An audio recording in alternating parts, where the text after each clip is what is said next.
I'd like to call the June 16th Planning Commission hearing to order. Heather, if you please call the roll. Mr. Granger? Here. Mr. Schaller? Here. Ms. Macbeth? Here. Mr. Boswell? Here. Mr. Tarley? Here. Mr. Klee? Here. Mr. Sokolowski? Here. Okay, our first order of business is approving our minutes of the May 19th meeting. Are there any additions or corrections to the minutes? Or a motion? Move to approve the minutes of May 19, 2021 as submitted. I second that motion. Heather? Mr. Granger? Aye. Mr. Schaller? Aye. Ms. Macbeth? Aye. Mr. Boswell? Aye. Mr. Tarley? Aye. Mr. Klee? Aye. Mr. Sokolowski? Aye. There are no consent agenda items, so our first item of public business is a public hearing, PCR 21-004, request from City Loft Apartments. Yes, Madam Chair and members of Planning Commission, City Loft Apartments at 1400 Middle Street was approved in June 2014 for a student apartment building with 14 one-bedroom student units, 75 two-bedroom student units, and a two-bedroom manager's apartment with 3 conditions outlined in Ordinance 14-22, which was attached with my memo. The applicant's attorneys states the current zoning conditions prohibit the 90 student dwelling units from being used for any other use other than student housing. Due to a change in market conditions caused by COVID-19 pandemic and a decreased demand for student housing at the property, the applicant has determined that the property is only economically viable for removing the existing conditions and allowing multifamily dwellings on the property. No exterior changes are proposed for the development. The 2013 comp plan designates this parcel as urban residential land use, which states this land use category is designed specifically for the multifamily residential area in the Midtown planning area that is suitable for redevelopment to a higher density residential use. I included in my memo the comprehensive plan statement. The existing zoning for City Lofts is PDU, Planned Development Urban District with conditions. The PDU district allows high-density multifamily dwellings and student dwellings at a density to be determined as part of the rezoning process. The land to the west, Sylvia Brown Apartments. Let me see, I need to get my switcher. The land to the west, Sylvia Brown Apartments, and south, Lawson Apartments, are Zone RM2 Multifamily Dwelling District, with the land to the east, Fairfield Inn and Suites, and Patriot Inn, Zone B2 Corridor Business District, with land to the north, High Street, Zone Economic Development District. There are no proposed changes to the building or the site. As mentioned previously, City Lofts Apartment was approved in June 2014 for a student apartment building with 3 conditions outlined in the ordinance, which was attached.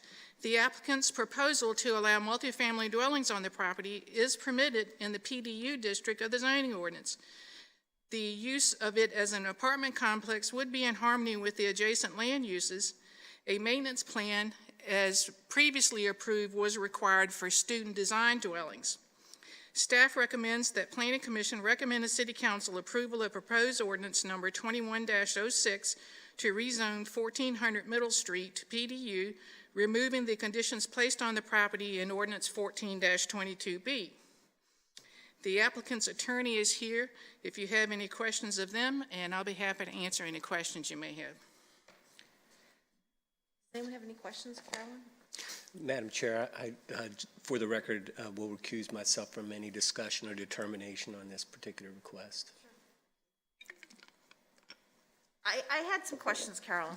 So the idea of removing the student clause and removing this multi-page document, I don't understand why it's all one issue. I mean, is there no requirement, or is it just part of the zoning ordinance that they have like a maintenance plan or security plans? Just a student dwelling apartment, it's part of the zoning ordinance that they have a maintenance plan.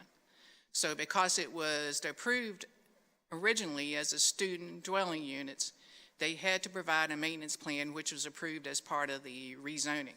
So in order to change that to allow just regular apartments, they are proposing to get rid of the maintenance plan and change the zoning to not have any conditions, basically. So, I guess asking it differently, because I'm not quite understanding what I'm trying to figure out. For other apartment buildings that are there, just codes compliance deals with all the things that actually were Yes. articulated in this additional piece? Yes, Okay, just like any other apartment complex in the city. okay, thank you. This was special because it was a student dwelling apartment complex. Okay, cool. So, other questions for Carolyn? I had one, which I think is Thanks. mostly just a point of clarification, but the difference between a PDU and a PDH is very little. They're both high density and multifamily.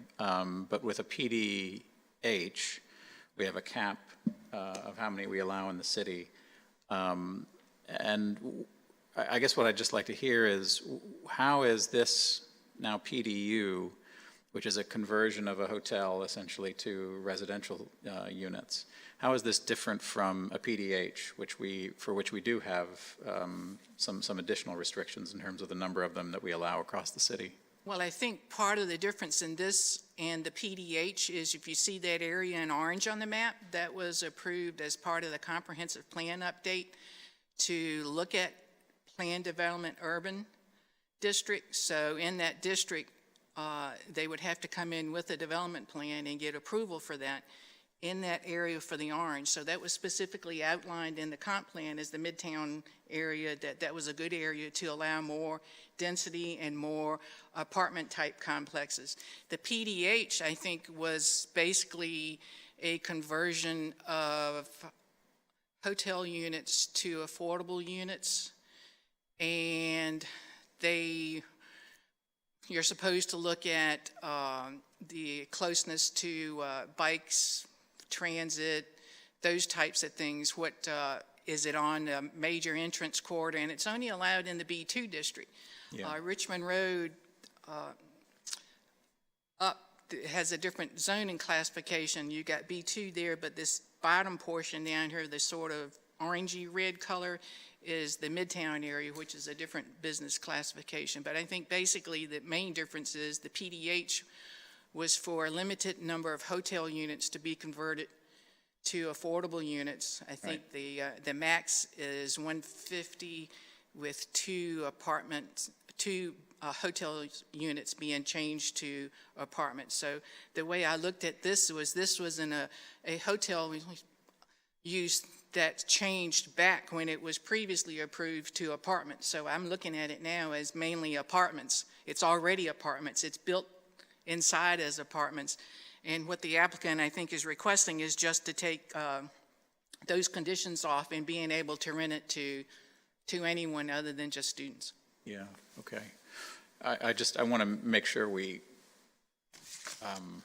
have a clear understanding of what we're doing here so that it doesn't look like, and so that it in fact is not, a kind of backdoor way to do one of these conversions. I think we all thought this was a good project as conversion for student housing because it met two needs that we saw in the city, one of which was an inadequate supply of student housing, and then the other was an oversupply of hotel room space. So this does change the project a little bit in ways that I think we probably would have looked at it a little bit differently if we'd seen it this way initially. So thank you for the clarification. And I think one of the initial reasons we looked at it too from a hotel to an apartment complex was its location. It wasn't fronting on Richmond Road. It didn't have that frontage that most individuals are looking for when they're looking for a hotel. I think that factored into why we also changed it to student apartments. Well, and the fact that it's surrounded by a larger PDU district is also different, so thank you. But to Jeff's point, I mean, is there any sort of, I mean, it seems like, in other words, you're talking about sort of a zoning creep. You change it to this, and then a couple of years later, you change it to something else. Is there some sort of a rule about that kind of? Well, if you look in this area, the ones that could go, or there aren't any hotels in this orange section you're looking at on the map that could go to PDU.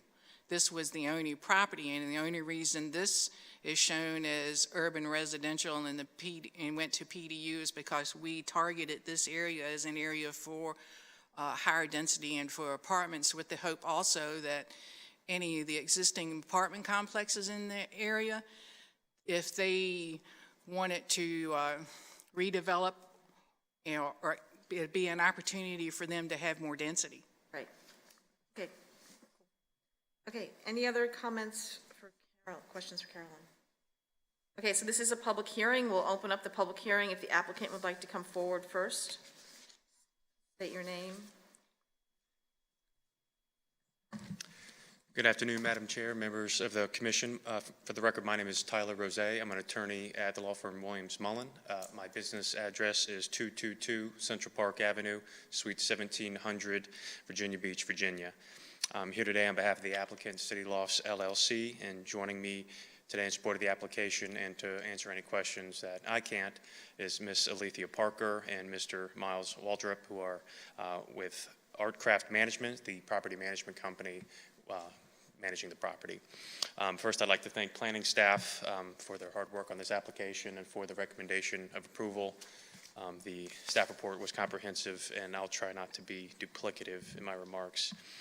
Fundamentally, this application is seeking to ensure that the City Lofts Apartments property continues to serve the current needs of the city of Williamsburg.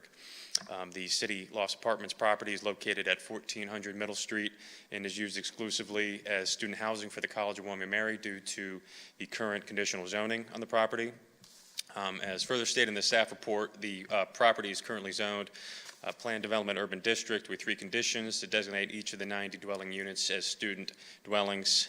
The current zoning conditions restrict those 90 dwelling units from being marketed as or used for multifamily uses. The property has experienced a substantial decrease in occupancy due to changed market conditions because of the COVID-19 pandemic and a correlated decrease demand for student housing at the property.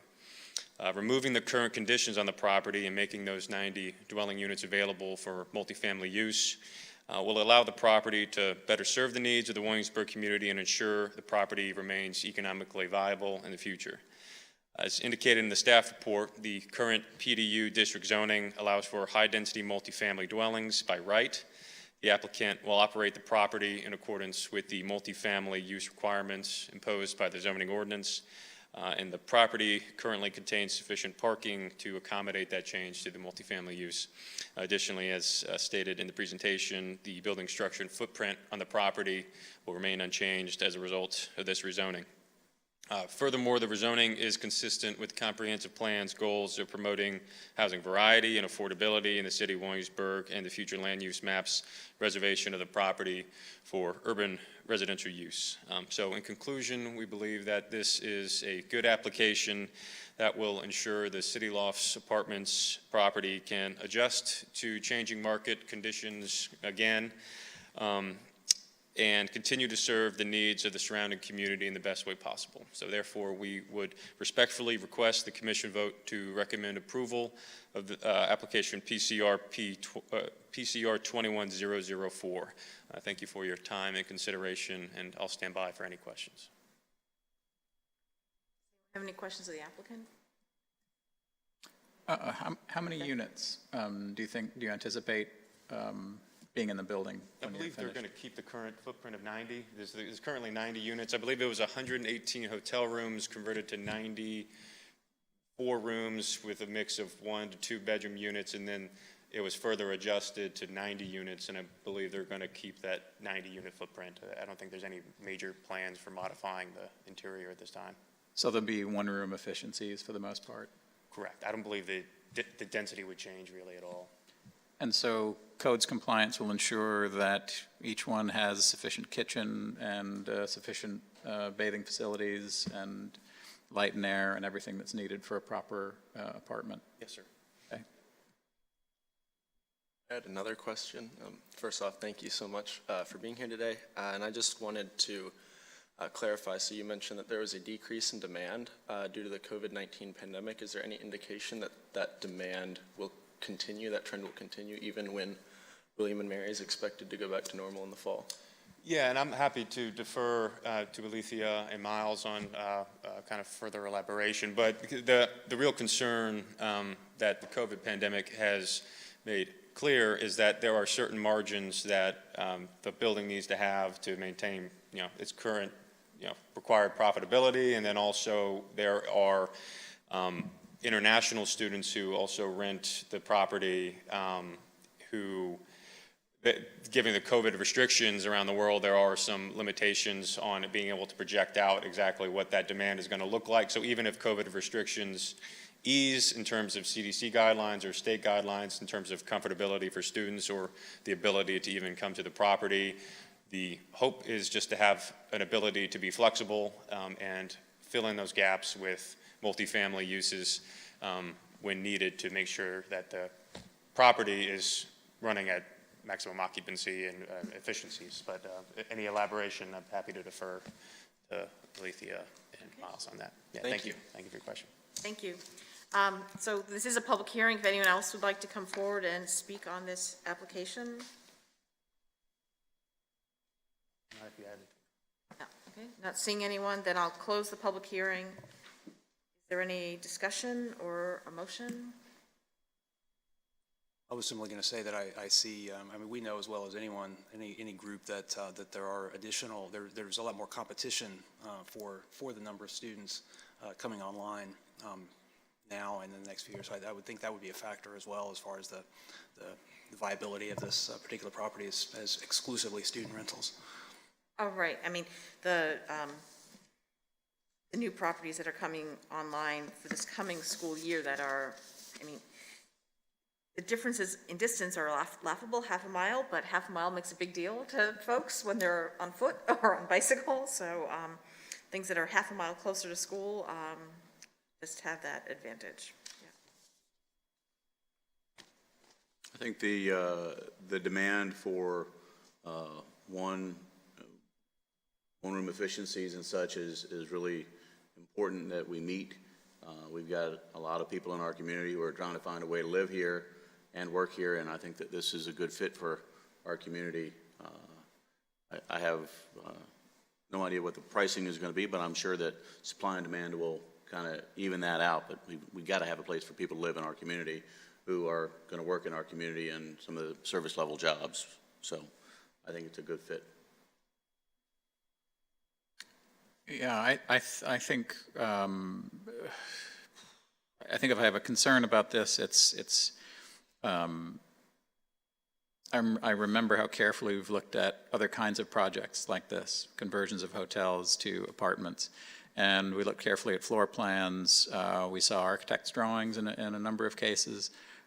We heard about amenities and all the things that go into making these kinds of conversions, I'll say respectable or dignified or decent as places to live.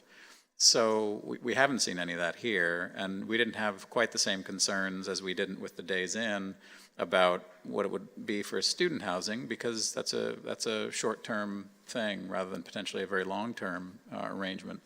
So I suppose I have some comfort in the knowledge that our building officials will be looking at this as closely as we would want them to, and that they will meet all the applicable building codes. But this is a lot of apartments. I had anticipated the number 90 being shrunk a little bit so that there might be 2- and 3-room apartments instead of mostly one-room apartments. And I expect it's right that there is a demand for this kind of housing, but that it doesn't mean that we shouldn't be careful about it. So I'd just be interested in hearing other commissioners' sense. If I'm out to lunch on this or if I'm overthinking this, I'd be happy to be persuaded. But we've looked so carefully at other kinds of conversions like this. This does feel like it hasn't been given the same kind of consideration, I guess is the way that I'll put it. And Jeff, I really appreciate your comments because, having been on Planning Commission when we saw this as it was being converted, it went through 2 iterations in those early days, where soon after we approved it in one form, the applicant came back to make some apartments that had been, had alcoves or windowless rooms be able to become bedrooms. And that expanded what we were what we approved. And so this has been a creep, in terms of the changes of what it's being applied to. So I definitely do appreciate what I think I can address one of Jeff's concerns about code compliance. When it was changed to student apartments, the hotel was completely renovated, and it was changed into apartment units. So each of these units have a kitchen, have bathrooms, have the facilities to be in an apartment. So it's not like you're getting a bedroom and nothing else they are apartment units.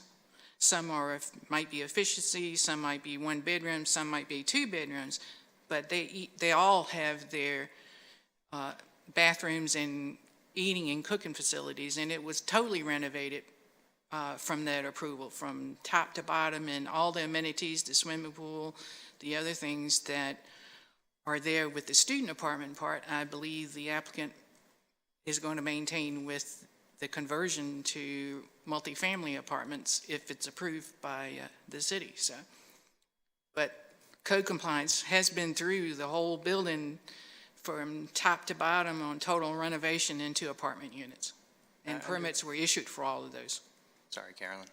I totally understand where your concern or hesitation is coming from, Jeff, but I think Carolyn's reminder is a good one. I don't want to be in the business of speaking on behalf of an applicant or offering apartment reviews, but I will say when I visited these apartments, I had friends who lived there, and then I was looking to stay with another friend who wasn't a student after graduation. That sort of pushed us out of the ability to look at that, but I'll say these apartments were actually much nicer than the ones we ended up in.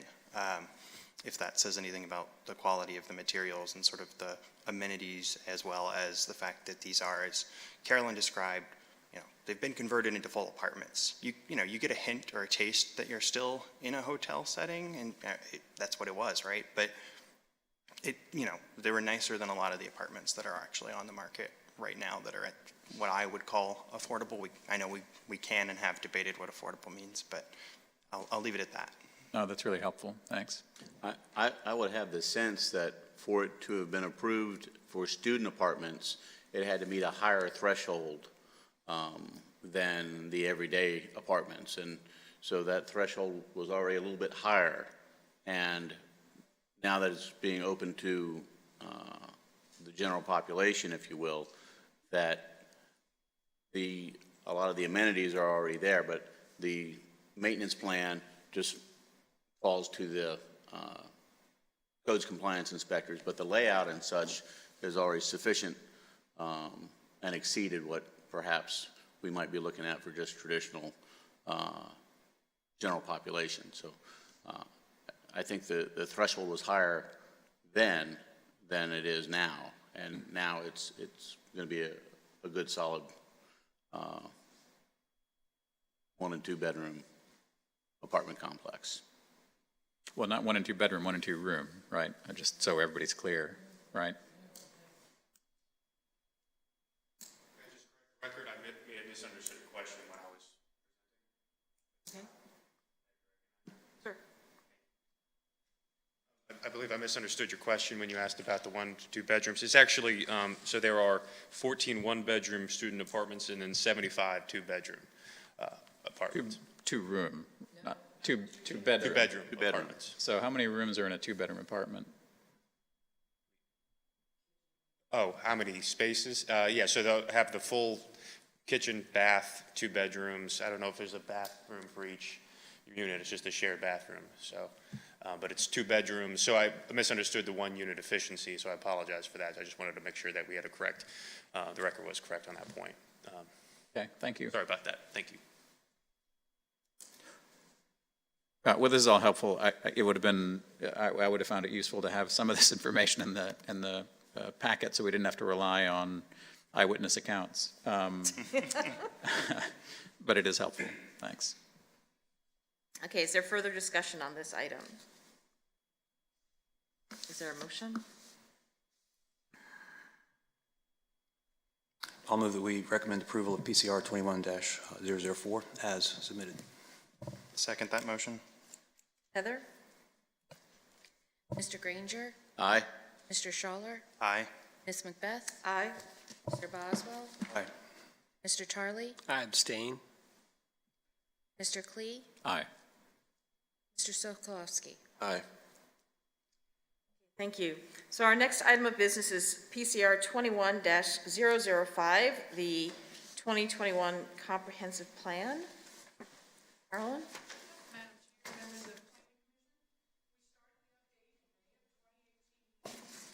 Session. The commission has held 32 work sessions since then. We held a neighborhood housing forum back in 2018, followed by a business forum and community forum in 2019. 2 meetings were held with the Economic Development Authority, one on the downtown vibrancy study, and the second one in April of this year on the Economic Development Chapter. In this plan, we recommend 2 comp plan changes to the future land use map.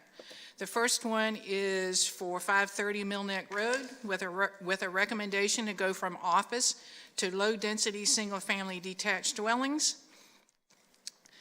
And the second one is 7219 Pocahontas Trail.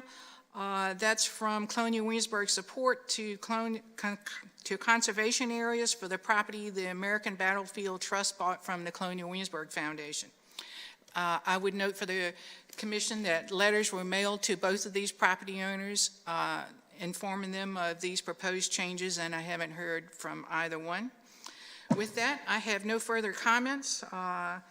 We can hold a public hearing and then decide on what steps we need to take, whether we need to have a work session or if we need to make minor changes and move it on to July with a recommendation to City Council at our July meeting. So with that, I'll be happy to answer any questions you may have. Sure, thank you. Thank you, Carol.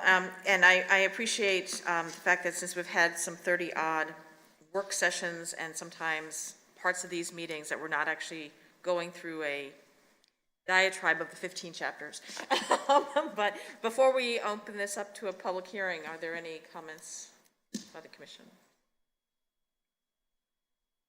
Okay, well, I know we have received some pieces of correspondence, and there are some people here, so I will open up the public hearing, and if you'd like to come forward and speak on the comprehensive plan, on any chapter of the comprehensive plan, please come forward and state your name and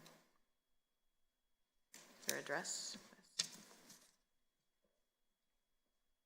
Good afternoon. My name is Mark Castro. I live at 103 Governor Berkeley Road in Skipwith Farms, and you did receive a letter from me as well as from my wife about the inclusion of a sidewalk along Governor Berkeley Road, connecting it from Richmond Road to Long Hill Road.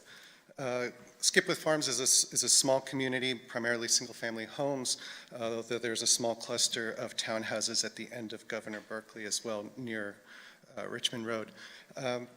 In Chapter 12 of the proposed comprehensive plan, there's a bullet point making the case for a new sidewalk, to which I don't think is necessary or warranted. Most of the foot traffic along Governor Berkeley Road is current residents from the community, and I'm concerned that the inclusion of a sidewalk would only promote foot traffic between Richmond Road and the path that goes around the rec center complex. And my objection for that is that we already deal with quite a bit of litter along the road with fast food wrappers and things like that from the Richmond Road side of our community being brought up and then tossed into our lawns and onto our bushes.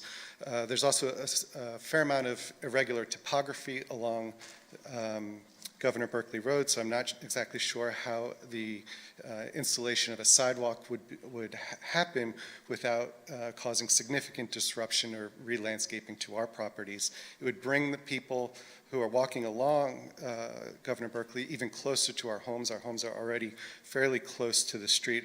There's quite a bit of variation from one lot to another. I would argue, I think mine is probably one of the closest to the street.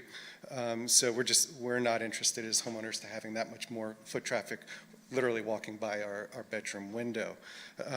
So for those reasons, I'm not sure that this serves the residents of Skipwith Farms very well, and so I would respectfully request that the inclusion of a sidewalk along Governor Berkeley Road is removed from the upcoming comprehensive plan. Thank you. Thank you. Would anyone else like to come forward? Yes, please.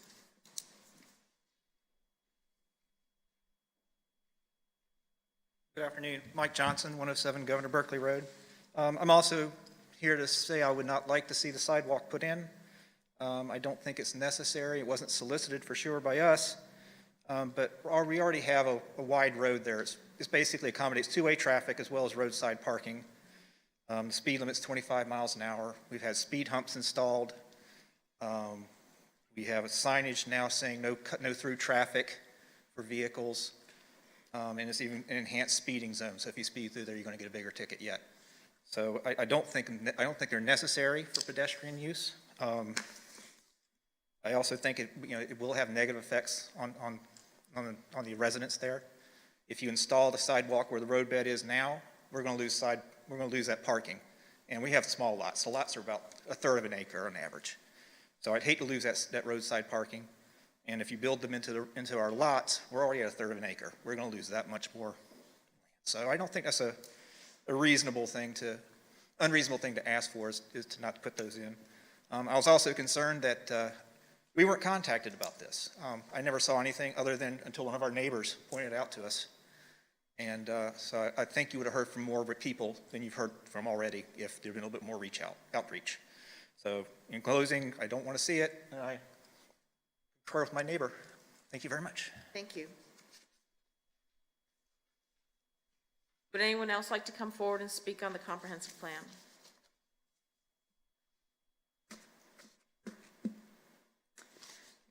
Seeing no one, I will close the public hearing. My understanding is that we are not going to be having a vote today. We have received several new pages from Carolyn on our desks today, which I did not find in any of them to be significant changes, but we didn't get to see them until this meeting. So I think everyone should definitely review that. Obviously, we have the correspondence and our two speakers with regard to the sidewalk and Governor Berkeley. So I guess given Carolyn's staff recommendation of if there was significant feedback, which in some previous comprehensive plans there have been lots of people and a couple of hours of feedback at this time, so I'm grateful for you coming, and I think that's a testament to the staff's work on this at this point, frankly, but so I don't see the need to have a work session, but I do think we need to make sure we review these final pages and obviously address this concern of the citizens. So with that as a summary of where we're at right now, we will defer this action, but we can have discussion about these things at this point. Discussion now. Or just when you're able to read the new pages, send comments to Carolyn as we move forward. The main discussion I would like you to have is if you want to keep in the sidewalk or not. Oh, yeah, in the no, plan, we'll need to get to that, but with regard to the pages, we'll just read them independently and not make everyone have to watch us read, and send comments to Carolyn, but, so let's let us have that sidewalk discussion. So maybe, Carolyn, maybe you could start us off on this, in that when we have had this discussion and we have seen, we have had sidewalks in different chapters, overlapping, connectivity issues, neighborhood issues, as well as the ability for the city to gain funding for broader transit kinds of projects, and that sidewalks in the comprehensive plan add to that whole piece. So can you explain to all of us again and to everyone who's here where the sidewalk piece actually fits in from the city's perspective? As the commission knows, the comprehensive plan is a policy document. It doesn't say that the sidewalk is going in, and I think if you look in at the CIP for the next 5 years, it's not in a CIP. Usually if there is a potential for a potential sidewalk anywhere in the city, if you want to go after grant money or funding money from the state, if it's not shown in the comprehensive plan, your chances of getting funding for it are less because you score less in the scorecard because it's not shown. in your future land use plan. So I think it's up to the commission whether we want to keep this in or not. It's not in the CIP, I don't believe, for the next 5 years. The comprehensive plan gets updated, as you know, every 5 years. So With if 3 years of work after that. 3 years of work to do it. But there's nothing to say that if something came somewhere in the future and then if folks would like to have a sidewalk there, that if it's not in the plan, you could always amend it, put it in the plan, and then, so I think it's really up to the commission on what you feel. I personally feel that sidewalk connections are nice for neighborhoods, that connection for individuals to get off the streets are a nice thing to have that walkability throughout the whole city, and I think that's why we probably put it in there, and it could have been in the existing plan. I haven't looked to see. That's what I was going to ask, because this isn't our recommendation. Right. And the speakers mentioned they didn't get notice of this, and it's like, Right. well, it's not I think something, it's I think it's probably something in the that's existing adopted. plan. Is it like the South Henry Street sidewalk that's been there Right. since the 80s in the Right. plan and still doesn't exist? Yeah. Right. I think Erin's going to pull the existing plan up to see if she sees it, but we mentioned this previously at one of our work sessions, I believe, and the Oh, commission at least thought it once, was yes. nice to have walkability between neighborhoods and to get people off the street, and just because it's in the comp plan doesn't mean it's going to get built next week or next year. It's just a list of projects that are on the horizon that also gives council and staff a guide as to what sidewalks are next in line to be built, so. It was in the 2013 plan. So this has been something that's been around since Right. then, at least. It could have been even before the 2008. That's correct. So let me make sure I understand. If we have this in the comprehensive plan, we stand a better shot at getting grants and having a better score for other sidewalks. For this sidewalk, This right. sidewalk. This sidewalk. For this So sidewalk. say in 4 years from now, the city says, we think the sidewalk is important to connect the neighborhood from Richmond Road to Long Hill Road. We think it's advantageous for students and kids and so forth that live in the neighborhood to be able to walk on a sidewalk to school. So we would apply for funding a lot of times for grant funding for sidewalks. So there's a scoring process that you go through because you're in competition with all the other counties and cities in our region for a pot of money. So there's a scoring. So one of the things you get scored on is it showing in your existing comprehensive plan? If it is, you get points for that. If it's not, you get 0 points for that. So it's little things like that when you go for grant money, that will kick you down low enough in the process that it won't come to the top to be able to get funding for it. And then the other option then is for the city to build the sidewalk itself and not use any grant funding for that. So that's another way of looking at it. There's nothing to say that the city uses grant funding money for all sidewalks, but it's another tool in the toolbox to say. And if they decided to move forward with a sidewalk, would they notify all the neighbors and say, we're thinking about moving forward with a sidewalk? Yes. And that would be a good opportunity for all the neighbors to come and voice their thoughts then. Right. Okay. And if it's federal money or state money, there's a requirement you notify. I've been told by the city engineer that you have to notify adjacent property owners of the proposed sidewalk or bike path or whatever the project might be. So keeping it in doesn't ensure it's going to happen. It just means if the neighborhood at some point says they want it, there's a better likelihood of it being able to be done. Especially if you want to go for other funding opportunities other than just city money. Okay. So conversely, does taking it out of the plan mean that the city won't build it? It doesn't mean that the city won't build it. It Right, means so that if the city builds it, it it's there, probably it's would on have to be city funded. Our dime, yeah, Right. but I mean, this is here for that specific reason, but Right. it doesn't mean it's going to Well, I happen or think not going to happen. It gives a thought process on to where we think sidewalks are important when you're looking at the comp plan as to where we think connectivity and getting people off. I mean, this commission, we've talked 1 or 2 meetings at least on building sidewalks on streets and throughout the city. Lafayette Street is one, I think Mr. Tarley mentioned, that people are walking in the bike lane all the time, and it's not safe, and people don't feel safe.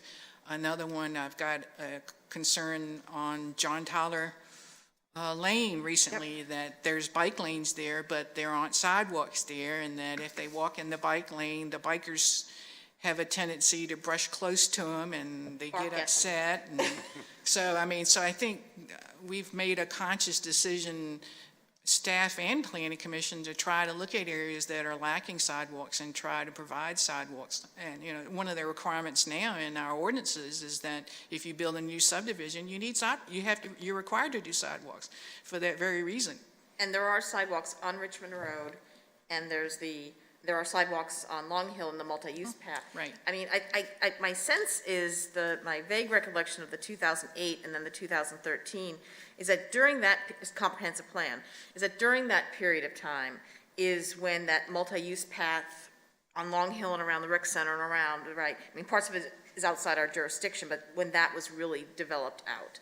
And so this piece being part of those previous plans was probably part of maybe a more umbrella thought of the full connectivity. It didn't, it's just a small little area, a quarter of a mile or whatever, it didn't get captured at that point. So it seems like it's probably either past its opportunity to be captured in these other projects, or if there's only a small amount of money, maybe it's the first thing that's picked. I don't know. I mean, it's like, where would it be? Yeah, the only thing left on that section of we call it the loop, That loop. is the piece on Ironbound Road. And that's to be constructed with the next phase of Ironbound Road. I think it's either 1 or 2 years down the road when that Right. phase starts up, and that completes that whole loop then with the 10-foot multi-use path. Because currently it comes around there, cuts around the back of the school and comes back out on Ironbound Road. Right. And the reason that was done was to keep the path out of the way of the buses and the schools Sure. and so forth every day when school's in session. So that one section from basically the school over to, I think they call it Depew Boulevard, Right. Yeah. now is the only piece of that loop that's not built. But it's in the works to be done as part of that road project.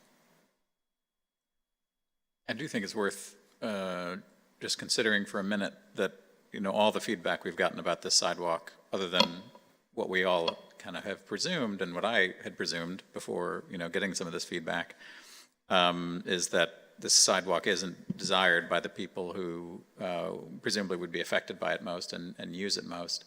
So even though the reason I initially supported this in the comp plan was for the reason that Carolyn's already articulated, that it is only to our benefit to have this in the comp plan should we decide to do this at some point. But it does something else. It does signal what the city wants to see happen. If we didn't want to see this happen, it wouldn't be in the comp plan. So we're saying we want to see this happen, but the residents of the very street that it is going to go on are saying they don't want it to happen.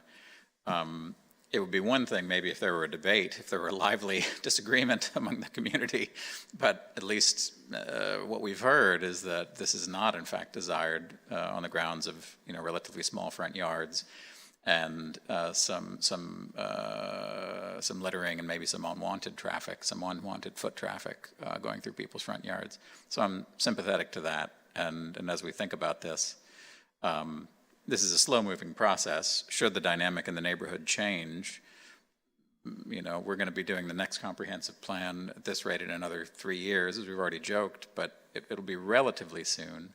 It does seem to me a relatively easy thing to simply remove this for now, and if the dynamic changes and the thinking changes as it evolves in the neighborhood, we can reconsider, and it simply lengthens the planning process. It means that if the neighborhood decides it wants a sidewalk, we can't do it next year. It has to be in 5 years. And I don't think that's a terrible thing necessarily. And it's not currently in the 5-year horizon anyway. Right. So removing it from this comp plan, it doesn't really matter in terms Right. of that planning projection. Right. And I guess part of my comment about the loop, as I guess is what it's officially called, was that the section of the loop that actually would interact with that area is actually built. So it isn't like that funding would sort of spill over It's to here. contingent, yeah, yeah.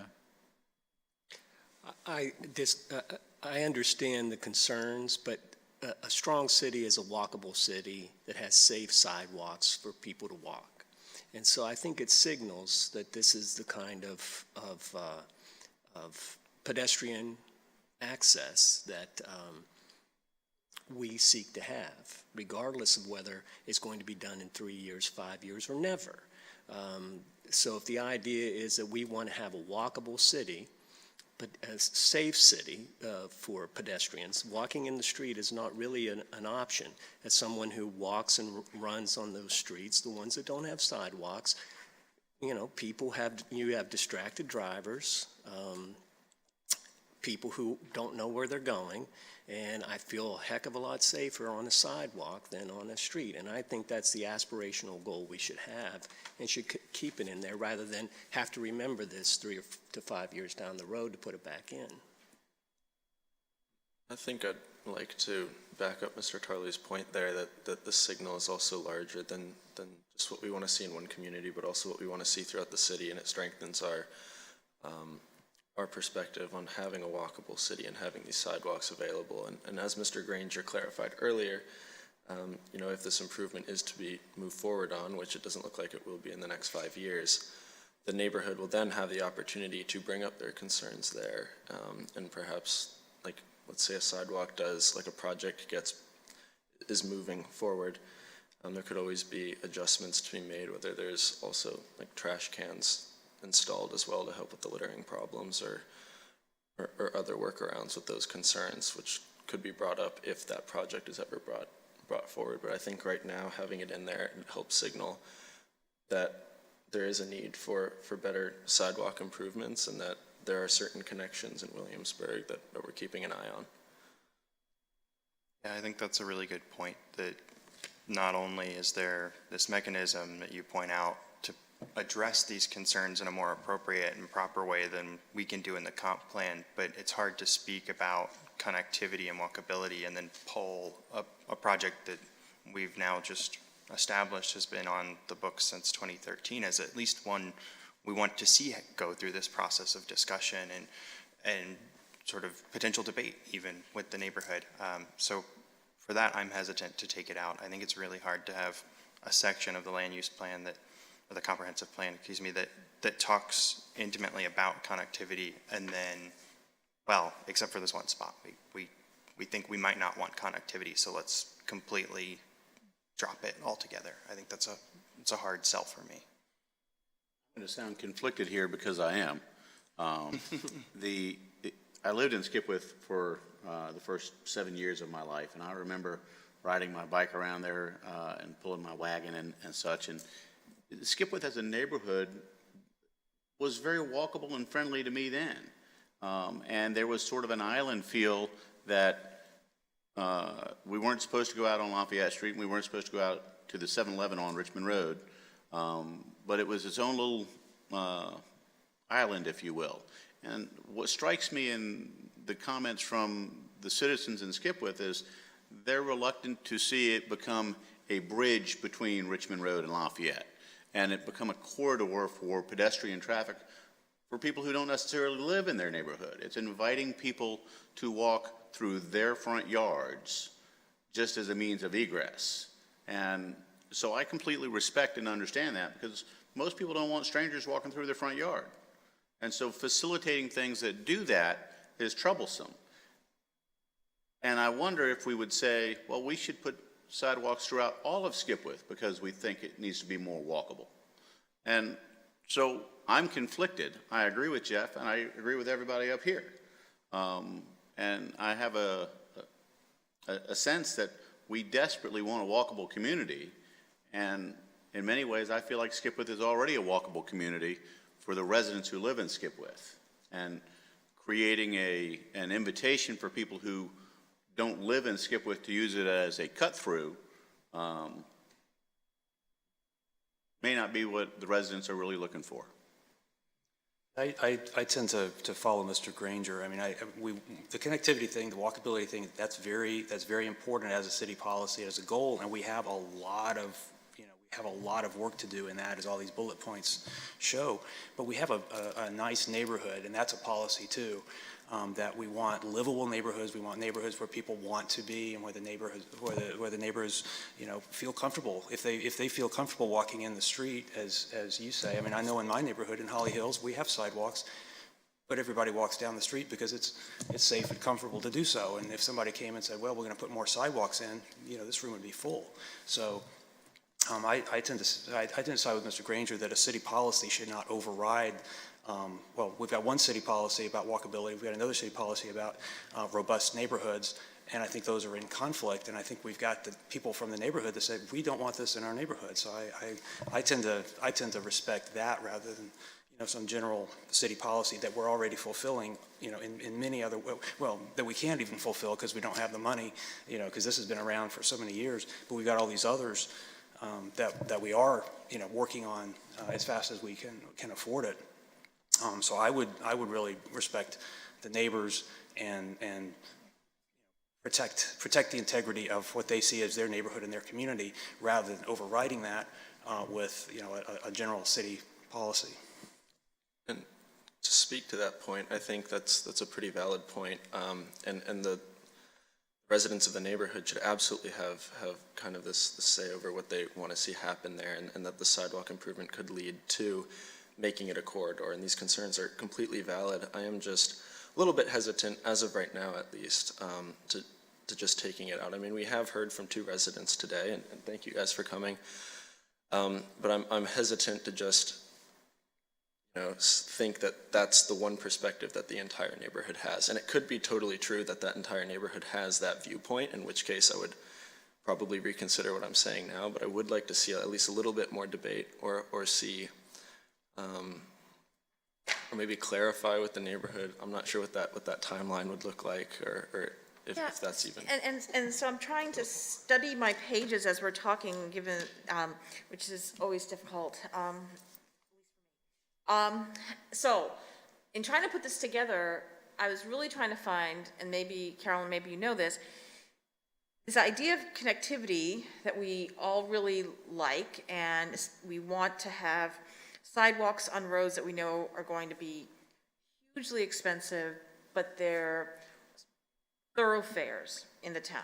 You know, it's South Henry Street beyond the park out to the Oaks. It's on Strawberry Plains so that those neighborhoods can get to Berkeley Middle School, and that's, you know, it's a loop road for us there. I think of that as a loop road. These things, and I'm thinking, and this is where I was trying to study, is there any other connectivity piece where we're actually doing something through a neighborhood? Because I think that that's maybe where this is really a different thing for us. I mean, I would assume that the folks who live in Skipwith are actually happy that there are sidewalks on Richmond Road and sidewalks on Long Hill for your own use, right? I mean, you can walk to High Street and walk to Aldi, you can go to a grocery store on your feet and things like that, and there's a sidewalk. But the idea of having a sidewalk in your neighborhood is a different piece. I mean, obviously the landscaping of Holly Hills was done so that the main street does have sidewalks, but not the connecting streets and all that. But it doesn't go through to anybody else, right? So is this, in our attempt to try to provide a service, I mean, I think, hopefully you all think that this was done with good intentions, but in trying to do a service, did we actually do a reverse of that and providing this as more of a cut through, which was already a problem there on that street, which is why you now have those speed bumps. And I know for people who live on that street who are plus and minus with regard to those speed bumps, but that's what there is now. So Carolyn, is this the only one that's in a neighborhood? The only other one I can think of is Newport. But the residents of Newport have We're come looking forward at saying they Newport and Griffin. wanted that. I can't think of any other one. Isn't there the sidewalks, what is it, Piney Creek? Well, they were built with the development, And right? that's the difference, is that, Right. that the timing, that the time that many of the neighborhoods in the city were built, there was no walkability issue or concern, or at least it wasn't addressed. And this is just a policy to sort of correct some of that. That's what I would say. And so, yes, in my neighborhood, there are sidewalks. We're not connected, but there are people who walk in the neighborhood that are from other neighborhoods. It's just the way it is. It's a city.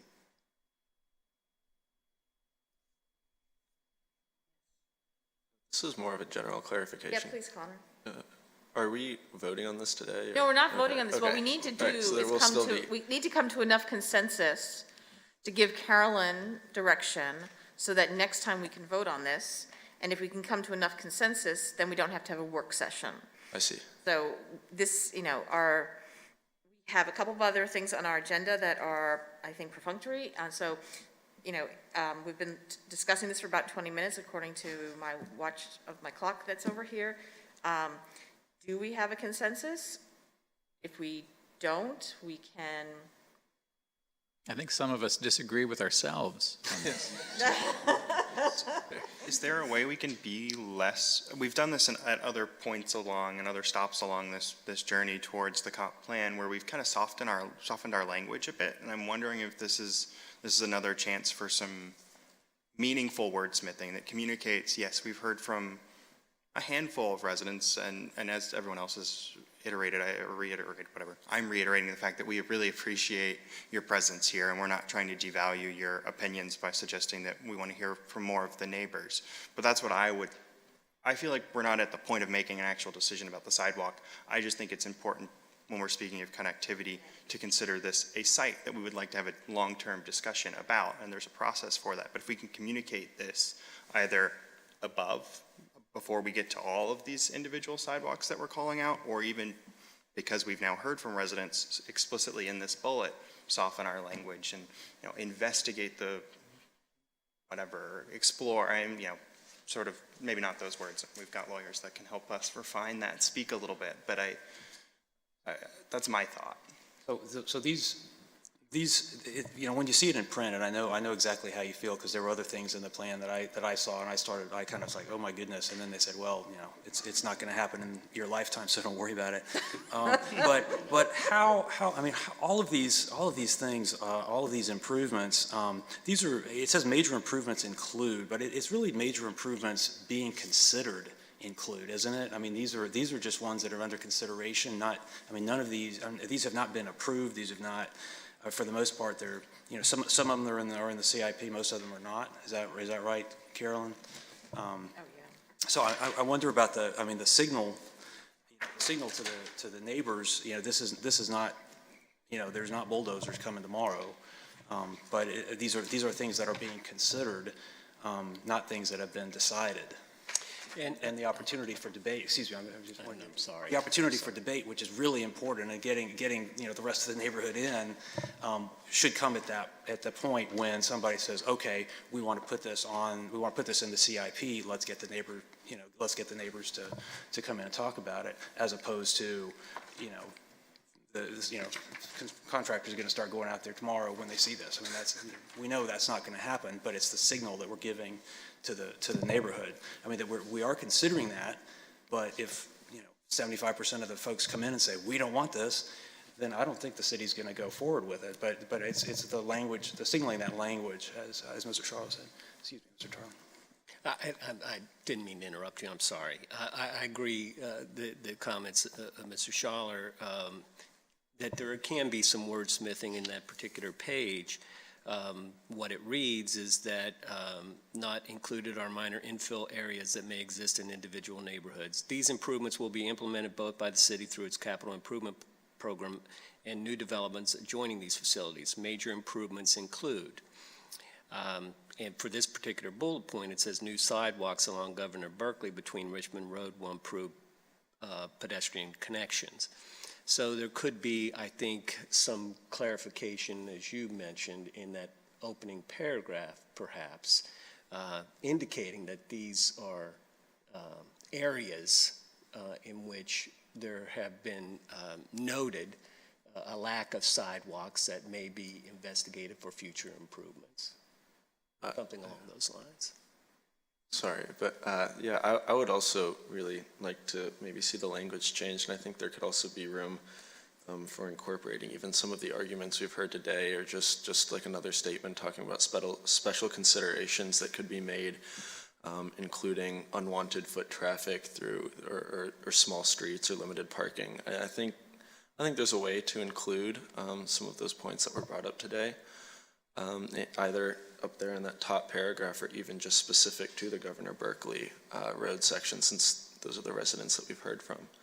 Sure, so just to capture what I'm hearing and make sure everyone is reading the same page, because that's been part of my attempt today to make sure we're all together here, is that we're looking at Chapter 12, page 19, the language there, and frankly, for me, when John started reading the introductory paragraph, they're minor infill areas. I was thinking, well, maybe this could just be thought of as a minor infill area because it's just this little quarter of a mile between two places, but maybe that's major with regard to public works. But I think that we're not going to be able to wordsmith this at the dais today. Right? Yeah. And so I guess I would put this back on our homework for the edited pages that we had on our desks when we arrived as well, but still move forward with a meeting next month on trying to finalize these items. And I guess we have closed the public hearing. And I guess for me, given the depth of this discussion, that has been not breadth, but laser pointed on this issue. It reminds me that while we've been having, these 30-odd planning commission work sessions on doing this, in presenting the full multi-hundred-page document to the community, it's like one neighbor in one neighborhood found this and started talking up their neighbors on this versus, where we really are. So I think we need to have some maybe more advertisement for next month as we move forward on this. But also, so for me, there's that's a negative in terms of we're seeing both sides of everything right now, that I guess maybe everyone has already spoken who wanted to speak on these issues, or maybe people didn't realize this was finally coming out. But on the flip side, it also shows how separated these policy actions really are to implementation. Because if your neighbor is changing the color on their house, half of the town has to receive notice of their neighbors doing this, right? So, I mean, when there's that kind of implementation, you do get that information. And this is so far down the road of anything actually happening, it doesn't require that kind of, didactic citation to everybody who may at some time in the next 20 years be affected. So that gives me some hope on this. I think we should wordsmith this ourselves and get it to Carolyn and try to combine this. And we do have opportunities for the public to speak separate from, any kind of a public hearing. So on the item, so I think we're okay on that. So I'd say let's tie a knot on this because I don't think we're going to get any further today on this piece of it. But Connor, go ahead, just a please. question. So if we were to wordsmith this and work on it, and then hold another public hearing, would that public hearing be next month at the same meeting where we would discuss these pages? So the public hearing on this PCR dash whatever the number is, 005, that has been closed, okay? But there are abilities in our agenda to have, open forum. So people can have more time to comment, but this hearing has been closed and it was now pushed forward to our editing, deferring action, and maybe Chris has come, I can see how It's also going to be a city council public hearing. and then there'll be a city council public hearing as well. So I mean, there are many more times that this is going to be. So they'll be able to see the wordsmith Right. version. yes. And I was thinking, think about this, consider with neighborhood input a sidewalk connection between Richmond Road and Long Hill Road on Governor Berkeley Boulevard as a compromise. It just says consider with neighborhood input. Yeah. Does that address what I'm hearing? I'm going Instead to, of- I'm going to follow Madam Chair's direction and not try to wordsmith from the dais. But I'm thinking, is that something It's something along those lines. She's not on the along that line? Yeah, and I mean, in the reality of something coming forward, being in the CIP, having those kinds of public hearings, and that's when the actual neighborhood, parcel by parcel by parcel, gets notification, if this room and then city council's meeting is filled with people saying this stuff, this is not how the city, moves things forward. So I feel heartened in that. So we have the new pages, we have page 1219. Is there anything else that we need to think of as a group on working on this piece?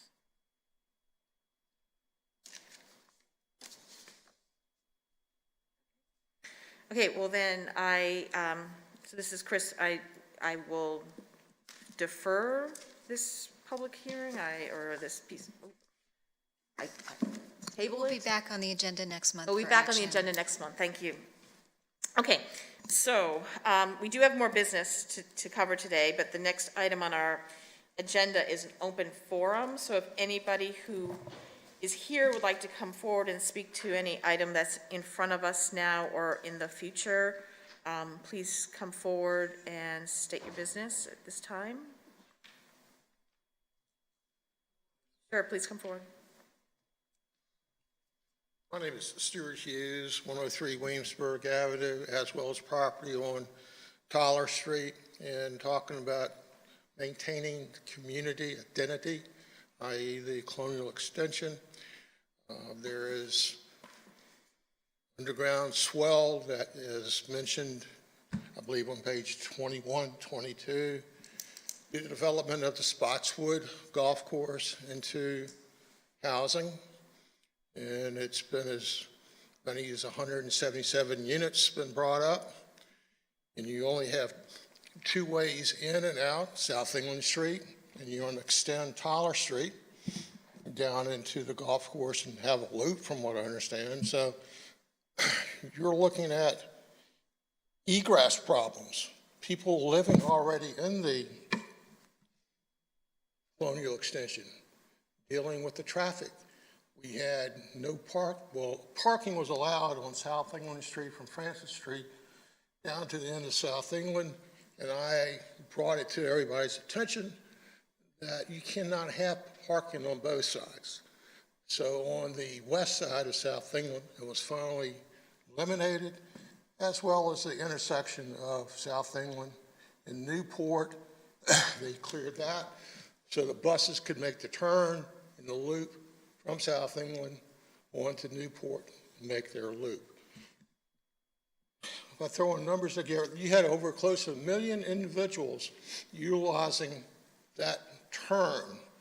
That's including bus riders, CW, employees, tourists, the whole 9 yards. So throwing all this other traffic from a possible development, how do you do it?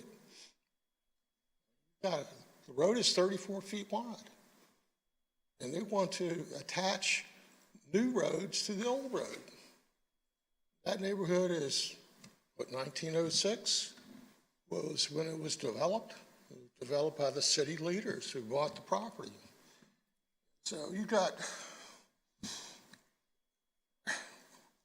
all these people there. How do they come in and come out each day? A couple of them. It takes away the community that live there. It's a shame because everything's being micromanaged. Talking about, can I paint my door red or green?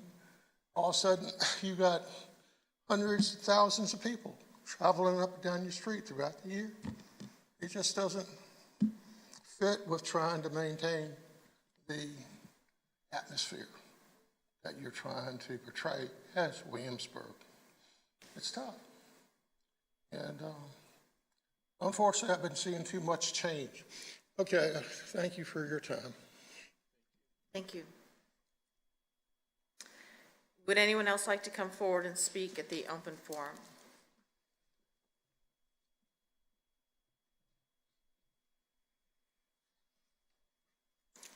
I'm Charles Burr. I live at 515 South England Street.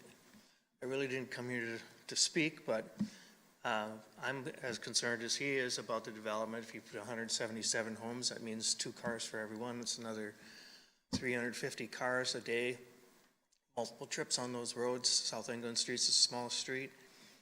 The density they're talking about is absolutely tremendous. 177 homes on that piece of land. You're talking about tearing down the trees on both sides of the golf course in order to put the houses in there. Talking about opening up, what is it, it's Virginia Avenue, is that the one? Williamsburg Avenue. Williamsburg Avenue.